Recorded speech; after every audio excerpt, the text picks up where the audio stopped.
Pendant trop longtemps, une idée fausse a persisté selon laquelle l'histoire de l'Afrique a commencé avec la colonisation européenne. Ce récit néfaste, souvent perpétué dans les salles de classe et les médias, brosse le tableau d'un continent dépourvu de son propre passé riche. Rien n'est plus faux. L'Afrique possède une histoire aussi ancienne, complexe et influente que n'importe quel autre continent sur Terre.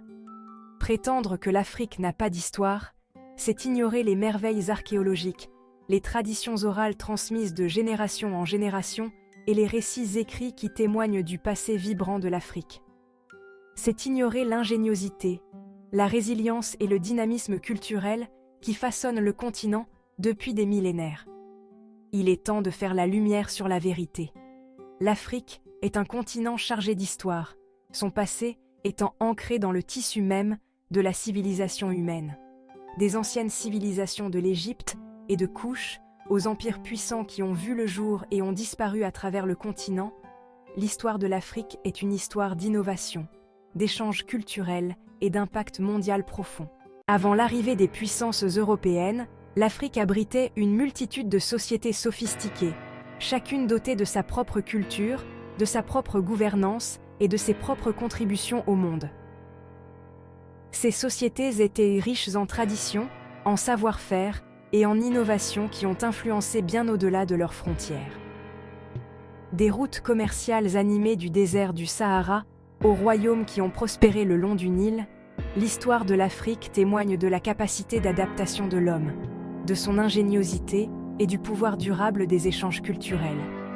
Les caravanes traversaient des paysages arides, transportant non seulement des marchandises, mais aussi des idées et des technologies qui ont façonné des civilisations entières. Ces empires et royaumes n'étaient pas des entités isolées, mais plutôt des acteurs essentiels d'un réseau complexe de commerce, de diplomatie et d'échanges culturels qui s'étendait sur plusieurs continents. Les relations diplomatiques et les alliances stratégiques étaient courantes, permettant une interaction dynamique entre différentes cultures et peuples. Le commerce transsaharien, par exemple, reliait l'Afrique du Nord au Royaume d'Afrique de l'Ouest, favorisant l'échange de biens, d'idées et de croyances religieuses. Les routes commerciales étaient des artères vitales qui transportèrent des produits précieux comme l'or, le sel et l'ivoire, mais aussi des concepts philosophiques et des pratiques religieuses. L'or, le sel, l'ivoire et, tragiquement, les personnes réduites en esclavage se déplaçaient le long de ces routes, façonnant le destin des empires et laissant une marque indélébile sur le cours de l'histoire. Ces échanges ont non seulement enrichi les sociétés, mais ont aussi créé des dynamiques complexes de pouvoir et d'influence. C'est en comprenant ces histoires interconnectées que nous pouvons commencer à apprécier la véritable portée et la signification du passé de l'Afrique. Chaque échange, chaque interaction a contribué à tisser une toile riche et complexe qui continue d'influencer le présent. L'écho de ces empires résonne dans les langues parlées, les traditions perpétuées et la tapisserie culturelle qui continue d'évoluer à travers le continent aujourd'hui.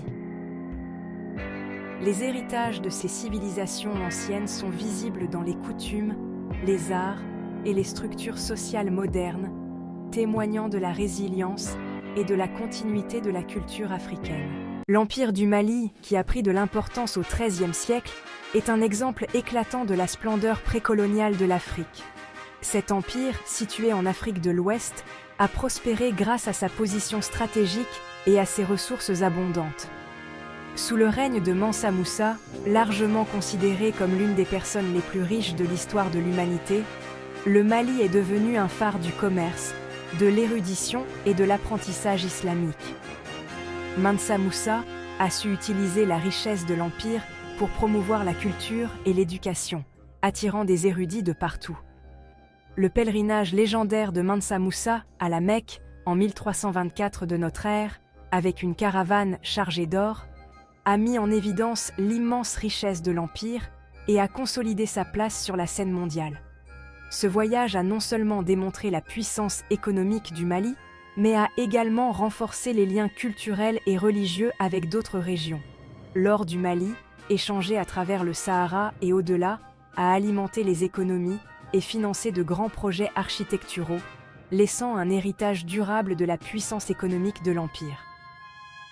Les routes commerciales bien établies ont permis au Mali de devenir un centre névralgique du commerce transsaharien. Au-delà de ses prouesses économiques, le Mali était un centre d'apprentissage, attirant des érudits et des intellectuels de tout le monde islamique. Les centres d'apprentissage du Mali étaient réputés pour leur excellence académique et leur ouverture à diverses disciplines. La ville de Tombouctou, avec son université et ses bibliothèques renommées, est devenue un carrefour du savoir, où les érudits se réunissaient pour débattre de théologie, de droit, d'astronomie et de mathématiques. Tombouctou était non seulement un centre d'éducation, mais aussi un symbole de la richesse culturelle de l'Empire. Les manuscrits de Tombouctou, dont beaucoup ont été préservés jusqu'à ce jour, offrent un aperçu précieux de la vitalité intellectuelle de cette époque. Ces documents historiques témoignent de l'importance accordée à la connaissance et à la préservation du savoir dans l'Empire du Mali. Section 4. Congo. Un royaume de diplomatie et de fusion culturelle. Situé en Afrique centrale, le royaume du Congo a prospéré pendant des siècles. Connu pour sa structure politique sophistiquée, ses traditions artistiques dynamiques et son engagement précoce avec les puissances européennes.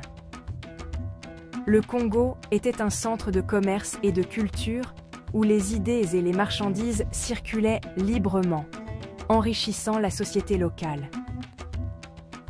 L'histoire du royaume met en lumière la complexité des rencontres interculturelles et l'héritage durable de l'agence africaine.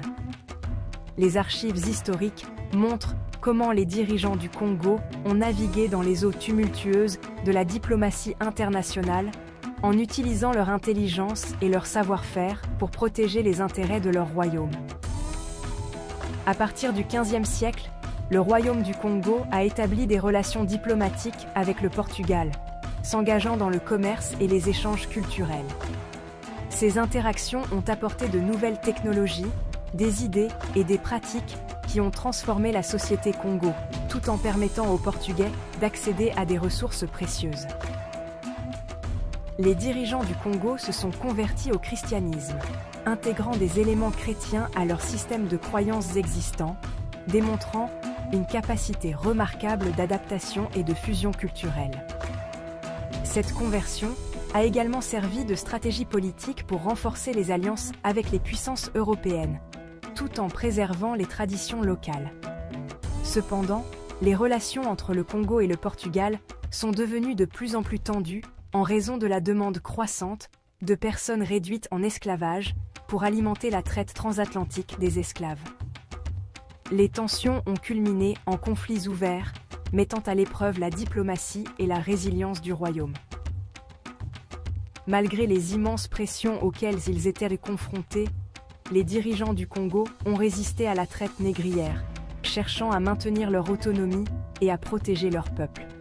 Leur résistance a été un acte de courage et de détermination, illustrant la force et la résilience de la société Congo face à l'adversité. L'histoire du Congo nous rappelle brutalement l'impact dévastateur de la traite transatlantique des esclaves, tout en soulignant la résilience et l'agence des sociétés africaines face au colonialisme. Le Congo reste un symbole de la lutte pour la dignité et la justice, et son héritage continue d'inspirer les générations actuelles et futures. Section 5.